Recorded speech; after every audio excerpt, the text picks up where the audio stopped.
मैं भारत को भारतीयता की मान्यता के आधार पर फिर से खड़ा करना चाहता हूं, उस काम में लगा।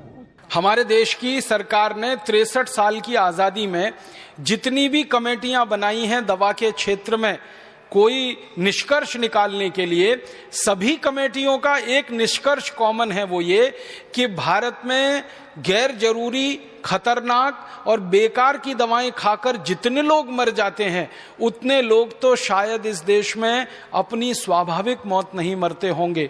ये सभी कमेटियों का निष्कर्ष है और हर कमेटी ने भारत सरकार से एक ही बात कही है कि जल्दी से जल्दी सरकार इनके ऊपर पाबंदी लगाए, क्योंकि लोग जितने ज्यादा बीमारियों से मर रहे हैं शायद उससे भी ज्यादा गैर जरूरी और खतरनाक दवाएं खाकर मर रहे हैं।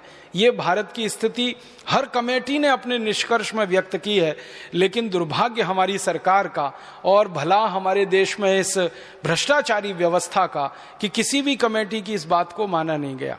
मैं कुछ दवाओं के नाम आपको सुनाना चाहता हूं जिनको दुनिया भर की सरकारों ने बंद कर रखा है, जिन दवाओं को कोई खरीदता नहीं, दुनिया में बेचता नहीं। उनके अपने देशों में जहां की ये कंपनियां हैं वहां भी ये दवाएं बैन हैं और 1-2 साल से नहीं, 20-20 साल से बैन है, 30 साल से, 40 साल से बंद है। वो दवाएं भारत में धड़ल्ले से बिक रही हैं, हजारों लाखों करोड़ों रुपए का व्यापार चल रहा है। कुछ नाम सुनाता हूं आपको। एक दवा है, उसका नाम है बाईप्राइड। ये दुनिया में Ireland, Philippines, Oman, America, Argentina, Colombia, Germany, Britain, Canada, Brunei, Japan, संयुक्त अरब अमीरात, अबू धाबी जैसे 85 देशों में बैन है ये दवा, लेकिन भारत में धड़ल्ले से बिक रही है। इसी तरह से सीफेक नाम की एक दवा है, सिपिड नाम की एक दवा है, सीसा है, फिर सीसा प्राइड है, फिर सीसा नॉर्म है, फिर सीसा प्रो है, फिर सीसा वॉल है, फिर एस्प्राइड है, फिर एस्प्राइड एमपीएस है, फिर केनोप्राइड है, फिर मोटेन है, फिर मोटिलैक्स है, फिर मोटिकेयर है। ऐसी पूरी लंबी सूची है, 1-2 नहीं हजारों दवाओं की जो भारत में धड़ल्ले से बिक रही। और हमारे देश की संसदीय समितियों ने समय समय पर सरकार के सामने ये रिकमेंडेशन किया है कि इनको बंद कर दीजिए, तत्काल बंद कर दीजिए। सरकार कहती है हाँ अभी करेंगे, कल करेंगे, परसों करेंगे, साल भर होते हैं, 2 साल होते हैं और फिर भी धड़ल्ले से ये बिकती ही चली जाती हैं और भारत के लोगों को मौत के मुंह में धकेलती जाती हैं। क्योंकि दुनिया भर के विशेषज्ञों का इन दवाओं के बारे में कहना है कि ये दवाएं किसी भी व्यक्ति को, स्वस्थ व्यक्ति को हृदयघात का शिकार बना सकती हैं। किसी भी स्वस्थ व्यक्ति के शरीर में, खून में जो भी कुछ मात्राएं हैं, जैसे प्लेटलेट्स के काउंट हैं, उनको अचानक से ऊंचा और नीचा करा सकती हैं, जिससे अंत में व्यक्ति मौत के ही मुंह में चला जाए। और कई तरह के शरीर में विकलांगता की स्थिति पैदा कर सकती हैं। 20 किस्म की विकलांगता इन दवाओं से जुड़ी हुई है। सबसे ज्यादा हृदयघात इन दवाओं से जुड़े हुए हैं। फालतू में हृदयघात लाने में ये दवाएं सबसे आगे हैं दुनिया में, लेकिन भारत में बिक रही हैं धड़ल्ले से। दुख है, दुर्भाग्य है हमारे देश के उन सभी मरीजों का जो इन दवाओं को खा रहे हैं और मौत के मुंह में समा जा रहे हैं। सरकार को जब भी ये सवाल पूछा जाता है संसद में कि गैर जरूरी दवाएं खाकर, बेकार की खतरनाक दवाएं खाकर हर साल कितने लोग मरते हैं, सरकार कभी भी उनका ठीक ठीक आंकड़ा नहीं दे पाती है। वो बात करते हैं हजारों में मरते हैं, लाखों में मरते हैं। जब सरकार को ठीक ठीक पूछा जाता है कि कितने लाख मरते हैं, तो सरकार के मंत्री का जवाब होता है कि आंकड़ा उपलब्ध नहीं है, आंकड़ा उपलब्ध नहीं है। 1991 से 2009 तक सतत संसद की लोकसभा में यह प्रश्न पूछा जा रहा है। हर साल कुछ मेंबर ऑफ पार्लियामेंट हैं जिनके मैं नाम नहीं लेना चाहता, जो सरकार को एक ही सवाल रिपीट करते हैं। करीब करीब हर सत्र में वो सवाल आ जाता है, वो यही होता है कि भारत सरकार बताए गैर जरूरी दवाओं से पिछले साल कितने लोगों की मौत हुई, भारत सरकार बताए खतरनाक दवाओं से पिछले साल कितने लोगों की मौत हुई। सरकार कहती है आंकड़े उपलब्ध नहीं। और आंकड़े क्यों उपलब्ध नहीं है? क्योंकि वो आंकड़े सरकार अगर जारी करे पूरे देश के सामने तो तमाचा सरकार के ही गाल पर पड़ता है। इसलिए ये कहकर छुट्टी पाली जाती है कि आंकड़े उपलब्ध नहीं है। हजारों में कभी बोल देते हैं, लाखों में कभी बोल देते हैं। लाख तो कुछ भी हो सकता है, 1 लाख से लेकर 100 लाख तक लाखों में आता है। फिर उसके ऊपर 1 करोड़ से लेके 100 करोड़ तक करोड़ों में आता है, फिर उसके ऊपर 1 अरब से लेके अरबों में आता है। तो आंकड़े हजारों लाखों में सरकार के द्वारा बोले जाएं तो वो शोभा नहीं देता, लेकिन सरकार जानबूझ के ये सारी जानकारी छुपा के रखती है। और हमारे देश में जानकारी को निकालना सरकार के पास से बड़ा मुश्किल काम है। कई बार सरकार क्या कह देती है कि कुछ जानकारी बहुत संवेदनशील है और उसको वो क्लासिफाइड बोलकर ऐसा कह देते हैं कि ये किसी को नहीं दी जा सकती। एक कानून इस देश में चलता रहा बहुत लंबे समय तक, जो अभी थोड़े समय पहले ही खत्म हुआ, ऑफिशियल सीक्रेट एक्ट। उसमें कोई जानकारी डाल दी सरकार ने तो आप पूरी ताकत लगा दीजिए, वो जानकारी निकलेगी ही नहीं बाहर। अभी थोड़े दिन से जब से ये राइट टू इंफॉर्मेशन की बात आई है तो ऑफिशियल सीक्रेट का मामला थोड़ा ढीला पड़ा है, लेकिन राइट टू इंफॉर्मेशन में भी कुछ जानकारी को संवेदनशील बोल के वो छुपा जाते हैं और बताते नहीं है।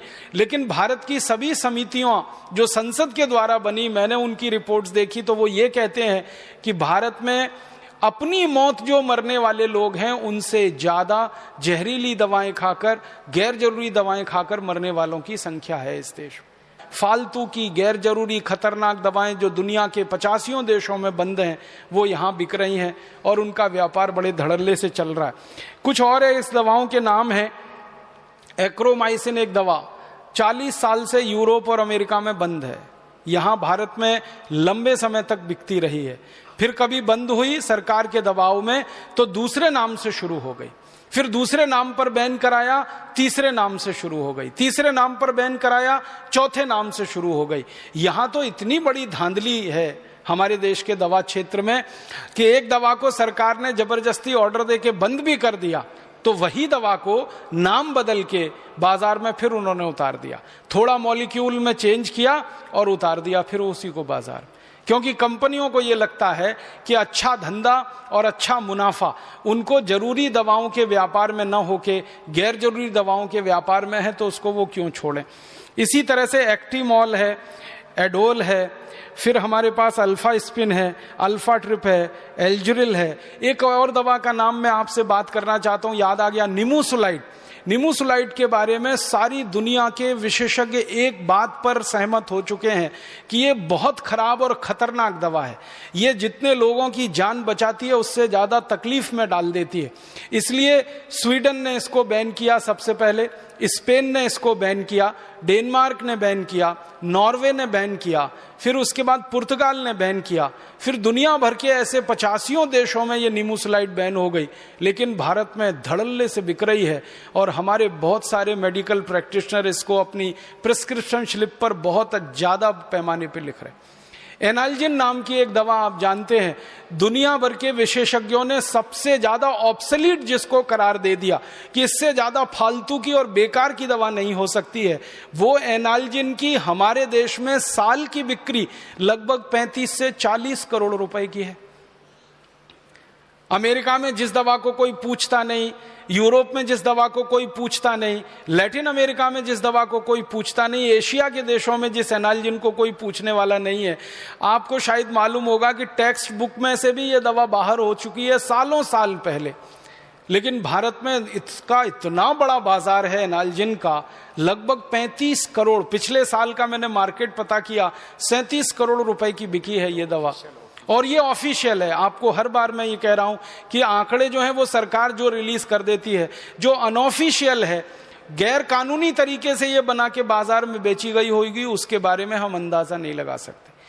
निमोसुलाइड का मार्केट जहां सब बंद हो रहा है दुनिया में, यहां धड़ल्ले से चल रही है। एनाल्जिन का मार्केट जहां दुनिया में बंद है वो भारत में धड़ल्ले से चल रही है। आपको बड़ी हंसी आएगी सुनकर कि अमेरिका की कई कंपनियां, उनमें से एक कंपनी विशेष रूप से एक दवा यहां बेच रही है, उसका नाम है विक्स। भारत में एक छोटा सा सर्वे किया था हम लोगों ने, और वो सर्वे ये किया था कि किसी भी केमिस्ट के काउंटर पर बिना डॉक्टर के प्रिस्क्रिप्शन के सबसे ज्यादा बिकने वाली दवाएं कौन सी हैं, इसका एक छोटा सा सर्वेक्षण किया था। हम लोगों ने एक टीम बना के काम किया था। पता चला कि बिना डॉक्टरी प्रिस्क्रिप्शन के किसी भी केमिस्ट की दुकान से सबसे ज्यादा जो एक ब्रांड नेम बिक रहा है वो यही है, विक्स। गले की खिचखिच, विक्स की गोली, सर्दी खांसी जुकाम विक्स ले लो, इसमें तो विक्स ले लो, उसमें तो विक्स ले लो, ऐसा धड़ाधड़ विज्ञापन ये करते हैं। और सारे देश के लोगों का दिमाग ऐसे बनाया हुआ है कि सर्दी खांसी जुकाम सीधे विक्स में जाओ, और गले की खिचखिच हो जाए तो विक्स खाओ, तो इसके लिए विक्स लगाओ, तो उसके लिए विक्स लगाओ। अकेला एक ब्रांड नेम सबसे ज्यादा बिक रहा है। फिर मैंने और हमारी टीम ने ये जानने की कोशिश की कि अच्छा पता लगाओ, ये जो विक्स का ब्रांड नेम है जिसको एक अमेरिकन कंपनी भारत में बेच रही है, उस कंपनी का नाम है प्रॉक्टर एंड गैम्बल, ये कंपनी अपने देश में बेच रही है क्या इसको, और यूरोप के देशों में बेच रही है क्या? क्योंकि प्रॉक्टर एंड गैम्बल का मार्केट तो दुनिया भर के देशों में है, 56 देशों में व्यापार करती है। पता चला कि अमेरिका में नहीं बिकता, ये यूरोप में नहीं है, फ्रांस में नहीं, जर्मनी में नहीं, स्वीडन में नहीं, स्विट्जरलैंड में नहीं, डेनमार्क में नहीं, नॉर्वे में नहीं, आयरलैंड में नहीं, स्कॉटलैंड में नहीं, इंग्लैंड में नहीं, किसी भी देश में जो नहीं है उनका ब्रांड, वो भारत में सबसे ज्यादा मुनाफा देने वाला उनका ब्रांड है। प्रॉक्टर एंड गैम्बल के एक अधिकारी को मैंने पूछा था कि आपके जितने भी ब्रांड हैं भारत में सबसे ज्यादा मुनाफा कौन देता है, तो उन्होंने कहा बाकी तो घाटा देते हैं, मुनाफा तो खाली विक्स देता है। बाकी तो घाटा देते हैं, मुनाफा तो विक्स देता है, तो बाकी का घाटा विक्स के मुनाफे से वो पूरा कर लेते हैं, और इतने धड़ल्ले से सारे देश में ये बिक रहा है। इसी तरह की बहुत सारी दवाएं हैं बाजार में जिनको हमारे देश में टेलीविजन के विज्ञापनों के माध्यम से, रेडियो के विज्ञापनों के माध्यम से, अखबारों के विज्ञापनों के माध्यम से ये कंपनियां बेच लेती। आप जानेंगे कि दुनिया भर के देशों में ये कानून है कि दवाओं का विज्ञापन आप नहीं कर सकते, ना टेलीविजन पे, ना अखबारों में, ना पत्रिकाओं में। लेकिन भारत में धड़ल्ले से टेलीविजन पे भी विज्ञापन है, पत्रिकाओं में भी है, अखबारों में भी है, रेडियो पर भी है, और कानून है उसके बावजूद ये है। आपको सुनकर हैरानी होगी कि कानून है उसके बावजूद ये है। कई देशों में कानून थोड़े सख्ती से लागू होते हैं। सिंगापुर जैसा छोटा सा देश है, हमारे पड़ोस में है, कानून वहां भी है, कानून भारत में भी है। लेकिन सिंगापुर में मजाल क्या कि कोई कंपनी टेलीविजन पे अपना विज्ञापन कर दे किसी दवा का और वो वहां मार्केट में रह पाए, सवाल ही नहीं उठता। छोटा सा देश है, इतनी सख्ती से इस कानून को लागू करता है। लेकिन हमारा इतना बड़ा देश, इतना बड़ा लोकतंत्र, इतनी बड़ी सरकार, इतनी बड़ी फौज हमारे एडमिनिस्ट्रेशन की, पुलिस की, इसको लागू ही नहीं करा पाती। तो ऐसी बहुत सारी दवाएं हजारों की संख्या में फालतू में बाजार में बेची जा रही हैं। तो आप बोलेंगे हम क्या कर सकते हैं? आपकी बहुत बड़ी भूमिका मैं इस काम में देखता हूं, और वो भूमिका ये है कि आप एक संवेदनशील चिकित्सक होने के नाते, एक बुद्धिमान चिकित्सक होने के नाते अपने जीवन में एक संकल्प छोटा सा कर लीजिए कि मैं मेरे प्रिस्क्रिप्शन स्लिप पर किसी भी मरीज को फालतू की एक दवा भी नहीं लिखूंगा, और ऐसी कोई दवा नहीं लिखूंगा जो भारत के मरीज के लिए जरूरी नहीं है लेकिन कंपनी के मुनाफे के लिए बाजार में। अगर आप इतना सा एक छोटा काम कर देंगे तो इस भारत देश के लोगों का हजारों करोड़ रुपए बच जाएगा। लोगों का तो बच ही जाएगा, वो भारत देश के लोगों की जिंदगी भी बचाएगा, उनका जीवन बचाएगा। तो आप अगर अपने मन में एक संकल्प ले लेते हैं, ये बहुत पवित्र संकल्प होगा जो आपके सम्मान को बढ़ाएगा, कम नहीं करेगा। आपके सम्मान को मरीजों के दिल में बहुत गहरा स्थान देगा। आप उनके दिल में हमेशा के लिए बैठ जाएंगे अगर एक छोटा सा काम आप कर लें।